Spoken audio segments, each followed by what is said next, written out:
వీధి కుక్కకు జగన్ కు పెద్ద తేడా లేదు. జమ్మలమడుగు ఎమ్మెల్యే ఆదినారాయణ రెడ్డి అతని మాట తీరు ఏ విధంగా ఉంటది అంటే ఒక సామెత ఉంది.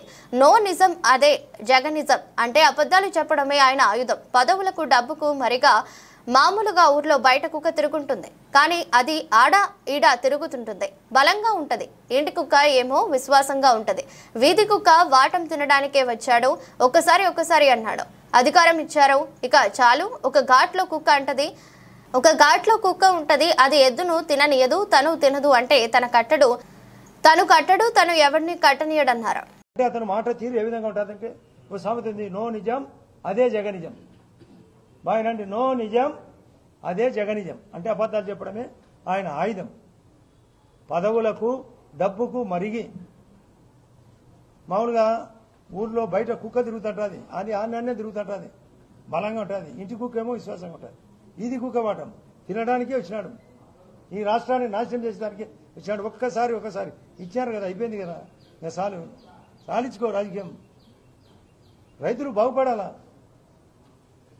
అరటికి రకరకాలుగా ఉత్సాహంగా ఇన్సూరెన్స్తో పాటు ఇన్పుట్ సబ్సిడీ అక్కడ పోయి అధికారులు చెప్పడం కాదు, మేము చెప్తున్నాం. సెంట్రల్ ఇన్సూరెన్స్ పాలసీ ఉంది, ఫసల్ బీమా యోజన ఒక స్కీమ్, ప్రధానమంత్రి ఫసల్ బీమా యోజన.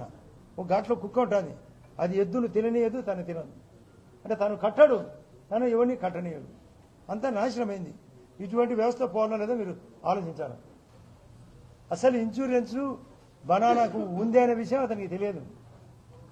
ఈరోజు అధికారులు స్పష్టంగా చూపించారు, అయ్యా స్వామి ఇన్సూరెన్స్ ఉంది, నీకు దరిద్రం ఏమి తెలియదు,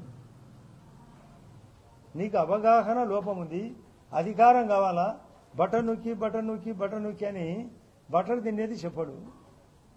అందరికీ బటర్ మిల్క్ పంచినాడు, అది నీళ్ల మధ్య కానీ చాలాసార్లు చెప్పిన.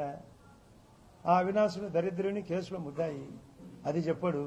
ఆ రోజు మా మీద లేనిపోని ఆపాదం.